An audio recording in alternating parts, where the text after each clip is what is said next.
নমস্কার শিক্ষার্থীরা, শিক্ষানিকেতন চ্যানেলে তোমাদের স্বাগতম। তোমরা যারা গোয়েন্দা কাহিনী এবং রহস্য রোমাঞ্চময় গল্প শুনতে ভালোবাসো, আজকের ভিডিওটি তাদের জন্য। এই গল্পটি কলকাতা বিশ্ববিদ্যালয়ের অন্তর্গত বিএ ফিফথ সেমিস্টারের ডিএসি A2 বাংলা সিলেবাসের অন্তর্ভুক্ত সবভুতুড়ে গল্পগ্রন্থের একটি বিশেষ গল্প।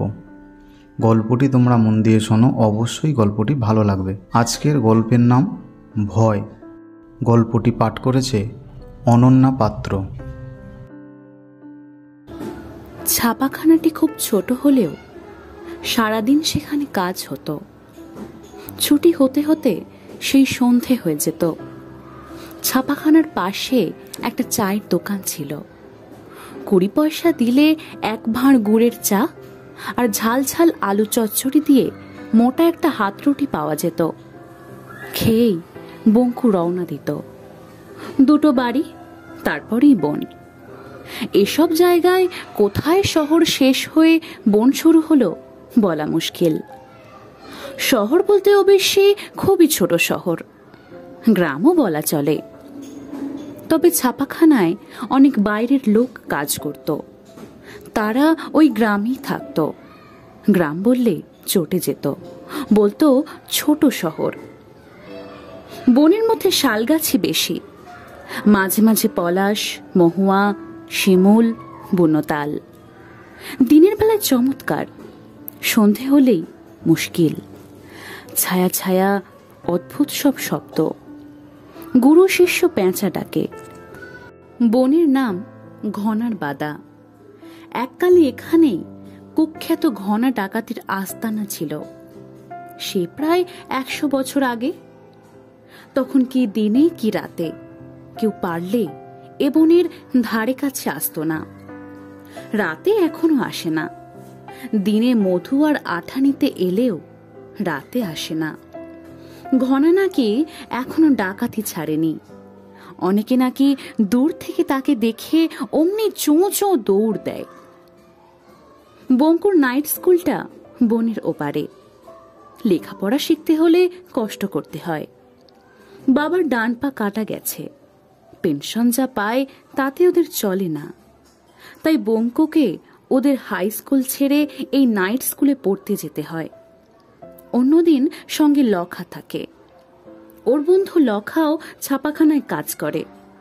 দুজনে থাকলে ভয় করে না। ঘনা একা, লোক খোঁজে। তখনও আলো ছিল, হয়তো 6টা বেজেছিল। শালগাছের ছায়া লম্বা হয়ে পড়েছিল। পাখি ডাকছিল। ঝোপে ঝাড়ে খুসখুস খড়খড়।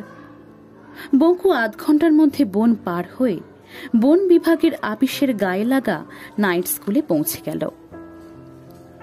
বঙ্কুর বয়স 14, আর 3 বছরে হায়ার সেকেন্ডারি পাশ করে ছাপাখানার কাজ শেখার স্কুলে ভর্তি হবে। পরীক্ষার জন্যও তৈরি হবে। আবার রোজ 5 ঘন্টা কাজ করার জন্য মাইনেও পাবে। আরও 3 বছর পাশ করে বেরুলে সরকারি কাজ পেয়ে যাবে। মা বাবা সেই আশাতেই আছেন। ছোট বোন নটুও বলে, দাদা আমাকে বড় পুতুল কিনে দেবে। তাই মন দিয়ে পড়ে বঙ্কু। পড়তে পড়তে ভাবে, এরপর আবার বন পার হতে হবে একা। এক সময় ছুটি হয়ে গেল। রাত তখন 9টা। বঙ্কু আজ একা বনের পথ ধরল। সঙ্গে আলো ছিল না। আলো কোথায় পাবে? টর্চের বড্ড দাম। একটা বটগাছের কোটরে লখা কয়েকটা শুকনো বাঁশের আগা ছেঁচে শুকনো পাতা জড়িয়ে মশাল বানিয়ে লুকিয়ে রেখেছিল। বঙ্কু সেই একটা বের করে শহরের শেষ পানবিড়ির দোকান থেকে ধরিয়ে নিল। জগাদা বলল, একা যাচ্ছিস নাকি? আজ আবার অমাবস্যা। লখা কোথায়? লখার জ্বর। না হয় আমার এখানে 4টি খেয়ে শুয়ে রইলে, সকালে বাড়ি যাস। মা বাবা ভাববে জগাদা। মশাল ধরিয়ে বঙ্কু রওনা হলো। মশালে যেমন আলো হয়, তেমনি আবার মনে হয় চারদিকে গাছের ছায়াগুলো নড়ছে চড়ছে। বঙ্কু পা চালিয়ে এগোতে লাগলো। হঠাৎ শুনল ছোট ছেলের কান্না। বঙ্কুর গায়ের রক্ত হিম। ও নিশ্চয়ই সত্যিকারের ছোট ছেলের কান্না নয়, অন্য কিছুতে ওকে ভোলাবার জন্য ওই রকম শব্দ করছে। কোনো দিকে না তাকিয়ে আরো খানিকটা এগিয়ে গেল বঙ্কু। ছোট ছেলেটার কান্না থামল না, মাঝে মাঝে চেঁচিয়ে ওঠে, আবার ফোঁপাতে থাকে। নুটু আগে ওই রকম করে কাঁদত। বঙ্কু মশাল নিয়ে চারদিক খুঁজতে লাগলো। জায়গাটা বড্ড ঘুপসি, তার মধ্যে বেদেরা খরগোশ ধরবার ফাঁদ পেতে রেখেছিল, কামড়ানো ফাঁদ। গোটা 2 খরগোশ পড়েছিল, আর একটা ছোট ছেলে, কাঠুরেদের ছেলে কিনা কে জানে। এই জায়গা ভালো না, এখান থেকে চলে যাওয়াই ভালো। কিন্তু ছেলেটার মুখে আলো পড়তেই বঙ্কু দেখল তার চোখের কোণে জল জমেছে, ঠোঁট কাঁপছে। হয়তো বছর 3 বয়স। বঙ্কু তার পাশে হাঁটু গেড়ে বসে পড়ল। ফাঁদের কাটা কাটা দাঁতগুলো তার একটা পায়ে কামড়ে বসেছিল, সঙ্গে একটা সবুজ ডালেও কামড় পড়েছিল বলে পাটা কেটে পড়ে যায়নি। হঠাৎ কানের কাছে ফোঁস শব্দ শুনে দেখে কুচকুচে কালো একটা লোক, কপালে কাটার দাগ, লাল লাল চোখ, উঁচু উঁচু দাঁত, বিকট চেহারা। কিন্তু লোকটা নরম গলায় বলল, টেনে খুলো না বাপু, পা কাটা যাবে, দাঁতের ফাঁকে ওই পাথরটা গোঁজো। মশালটা পাথরে ঠেকা দিয়ে ছোট একটা অসমান ঢিল নিয়ে আস্তে আস্তে ফাঁদের দাঁতের ফাঁকে গুঁজে দিতেই ফাঁদের হাঁ বড় হলো। বঙ্কু ছেলের ঠ্যাংটা টেনে বের করে আনলো। ছেলেটা নেতিয়ে পড়ল। বঙ্কুর হাত পা ঠান্ডা। কালো বিকট লোকটা বলল, না না, কিছু হয়নি, ব্যথার চোটে অচৈতন্য হলো।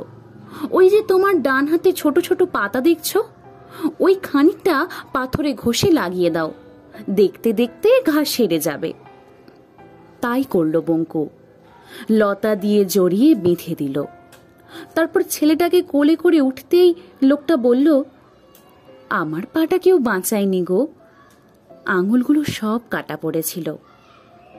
ওর পায়ের দিকে চেয়ে শিউরে উঠল বঙ্কু। ডান পায়ে একটাও আঙুল নেই। এমন সময় দূরে মশালের আলো দেখা গেল, আর ডাক শোনা গেল, নাকু,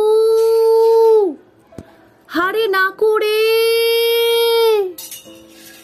সঙ্গে সঙ্গে বিকট চেহারার লোকটা কোথায় যে সরে পড়ল তার ঠিক নেই।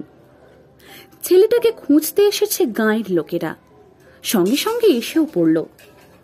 পাগলের মতো চেহারা, ওই বোধহয় ছেলের মা। বঙ্কুর কোল থেকে ছেলেকে ছিনিয়ে নিয়ে বারবার সে বলতে লাগলো, বাঁচি থাক, সুখী হ, ভগবান তোর ভালো করুক। কাঠুরেদের ছেলেটা নাকি ভারী দুরন্ত, কেমন করে দল ছাড়া হয়ে গিয়েছিল।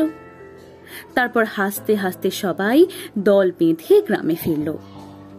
ছেলের বাপ হঠাৎ বলল, বড় বাঁচিয়েছিস বাপ, খনার হাতে পড়লে ওকে আর দেখতে পেতাম না, খনা বড় ভয়ঙ্কর। বঙ্কু বলল, কেমন দেখতে খনা? কি জানি, কাছে গেলে তো নিঘাত মৃত্যু। শুনেছি কালো কুচকুচে, কপাল কাটা, আর ডান পায়ে একটাও আঙুল নেই, বড় ভয়ঙ্কর সে। বঙ্কুর বুকটা ঢিপ ঢিপ করতে লাগলো। সে বলল, না না, খনা বড় ভালো, মোটেই ভয়ঙ্কর নয়। এরপর নাকি খনাকে আর কেউ কখনো দেখেনি।